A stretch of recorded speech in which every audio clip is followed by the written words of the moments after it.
क्या, वो देख लेते हैं। आज इतना सरल तरीके से मैंने ये बनाया है कि आराम से आज ही अभी आप बनाना शुरू कर देंगे। चलिए सबसे पहले ले लेते हैं किचन में रखा हुआ एक आलू। सबसे पहले आलू को वॉश कर लेते हैं, उसके बाद उसे छीलते हैं। छीलने के बाद एक पतले ग्रेटर से आप इस तरीके से ग्रेट कर लीजिए।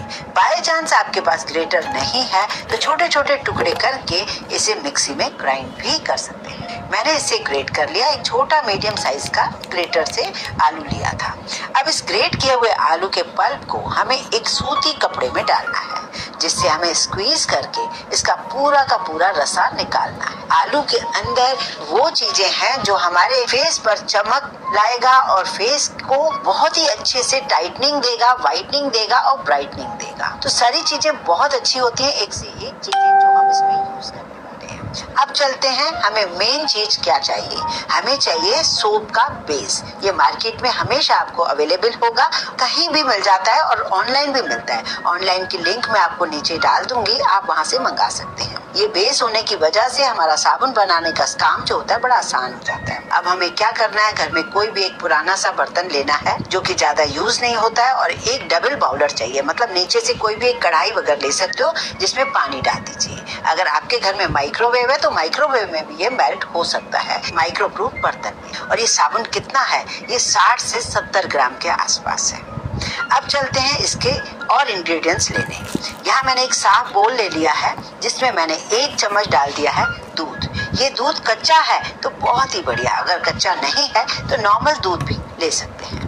इसी में मैं डाल रही हूँ आलू का जूस। ये देखिए थोड़ी देर में ही लाल हो गया ना, इसीलिए इसका जूस उसी समय निकालिए जब आप बना रहे हैं। आधा चम्मच डाल दीजिए एलोवेरा जेल। आधा चम्मच डाल दीजिए आप इसके अंदर कोई भी आलमंड ऑयल या कोकोनट ऑयल। मैंने यहाँ पर आलमंड ऑयल डाला है। एक से बढ़कर एक चीजें जो हम इसके अंदर यूज कर रहे हैं। इसमें डाल दीजिए विटामिन ई के 2 कैप्सूल। ये सारी चीजों को एक साथ मिक्स कर दीजिए। अब हमें जो मेल्ट किया हुआ साबुन जो मेल्ट हो चुका है करीबन, उसी के अंदर ये सारी चीजें मैंने डाल दी, जिससे ये अच्छे से मिक्स हो सके। कोई कलर नहीं, कोई प्रिजर्वेटिव नहीं, कोई एसेंस नहीं, क्योंकि नेचुरल चीजों से हम बनाएंगे तो ज्यादा बेस्ट रहेगा।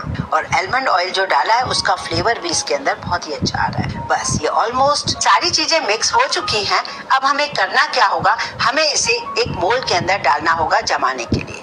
आपको मार्केट में बने हुए सिलिकॉन के मोल्ड मिल जाते हैं जो अलग अलग शेप में साबुन बनकर तैयार हो जाता है। अगर आपके पास वो हो तो आप उसमें बनाइए। अगर आपके पास वो ना हो तो केक बनाने के जो सिलिकॉन मोल्ड होते हैं आप वो यूज कर सकते हैं। वो भी आपके पास नहीं है तो पेपर कप ले सकते हैं। पेपर कप भी नहीं है तो आप यहाँ पर कोई भी प्लास्टिक का घर में बॉक्स हो वो ले सकते हैं। मैंने तो यहाँ पर डिस्पोजेबल जो ग्लास होते हैं वो ले लिए। कटोरी भी ले सकते हैं। अब इसमें आप क्या कीजिए, ये पूरा साबुन 2 पार्ट में डाल दीजिए। मैंने इसे 2 पार्ट में इसलिए डाला है क्योंकि जितना छोटा होगा साबुन उतना ही जल्दी हमारा खत्म होगा। अगर हम बड़ा बनाएंगे तो बाथरूम में रखा रखा कई बार खराब हो जाता है, क्योंकि ये केमिकल फ्री है। इसमें हमने कोई भी ऐसी चीज नहीं डाली है जिससे ये अच्छे से प्रिजर्व हो सके मार्केट की तरह। जो बड़ी बड़ी कंपनियां साबुन या जो भी बनाते हैं उसमें ये प्रिजर्वेटिव डालते हैं, जिसकी वजह से हम बाथरूम में भी रखते हैं तो ये खराब नहीं होते। तो यहाँ पर हम घर में बना रहे हैं, होममेड बना रहे हैं, जिसकी वजह से हमें इन चीजों का ध्यान जरूर रखना चाहिए। अब हमें इसे रख देते हैं, या तो आप बाहर ही रख दीजिए, मुश्किल से 15-20 मिनट लगेंगे, ये जम जाएगा। अगर आपको बहुत जल्दी है तो फ्रिज में रख दीजिए। अब चलते हैं एक दूसरे फ्लेवर में साबुन को बनाने के लिए। अभी मैंने जो साबुन रखा है थोड़ा सा ज्यादा क्वांटिटी में, करीब 100 ग्राम रखा है। छोटे छोटे पीसेस में कट करके वापस उसी में मैंने गर्म करने के लिए रख दिया है। अब मुझे जो दूसरे इंग्रेडिएंट चाहिए वो क्या चाहिए वो देख लेते हैं। मैंने यहाँ पर लिया टमाटर और विटामिन ई के कैप्सूल, और मैंने कोकोनट ऑयल लिया है। टमाटर पतले ग्रेटर से उसे भी ग्रेट कर लीजिए। ग्रेट करने के बाद इसका भी हमें उसी तरीके से पतले कपड़े में रसा को अलग करना है, जिससे सीड्स अलग हो जाए और इसका रसा जो है बिल्कुल अलग हो जाए। ये देखिए ये टमाटर का पूरा बढ़िया सा रसा निकल आया है। एक बार आपको जब इन साबुन की आदत पड़ जाएगी तो आपको मार्केट वाले साबुन पसंद ही नहीं आएंगे। इसमें मैं डाल रही हूँ आधा चम्मच चंदन का पाउडर।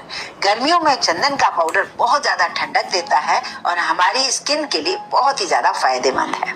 आप चाहें तो इसमें कस्तूरी हल्दी है तो वो भी 2-3 पिंच आप इसमें डाल सकते हैं।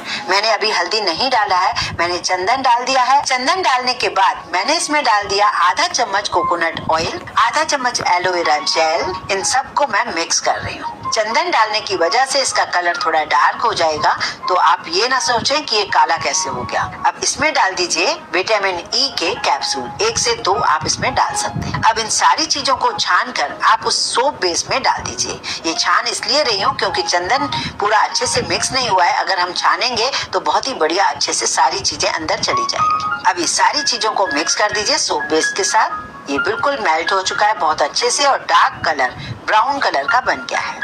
अब हम इसे बनाएंगे सिलिकॉन के मोल्ड में, क्योंकि अगर आपके पास सिलिकॉन के मोल्ड है तो उसमें भी हम कैसे जमाते हैं वो भी मैं दिखा रही हूँ। अब यहाँ पर जो सोप बेस था मैंने पूरा इन सिलिकॉन के मोल्ड के अंदर डाला है। मैं बड़ा इसलिए आज आपको बना के दिखा रही हूँ कि इसकी सुंदर सी डिजाइन आपको दिखे। बहुत ही सुंदर लगते हैं जब ये बनकर तैयार हो जाते हैं। ये देखिए, ये ग्लास में जो हमने पहले तैयार किए थे कैसे बन गए, ये देखिए बहुत ही बढ़िया। ये इन्हें निकाल लेते हैं कट करके कैंची से, और ये क्योंकि ये सिलिकॉन के मोल्ड है इन्हें हम फोल्ड करके पीछे से निकाल सकते हैं। ऊपर जो हल्का हल्का झाग आपको दिखता है, एक कलर आ जाता है, तो वो उससे आप बिल्कुल परेशान ना हो। इस पर हमें घर में जब हम बनाते हैं तो हल्की सी झाग आती है, और जो मार्केट में ये लोग ऊपर से स्प्रे करते हैं तो जिसकी वजह से ये झाग हट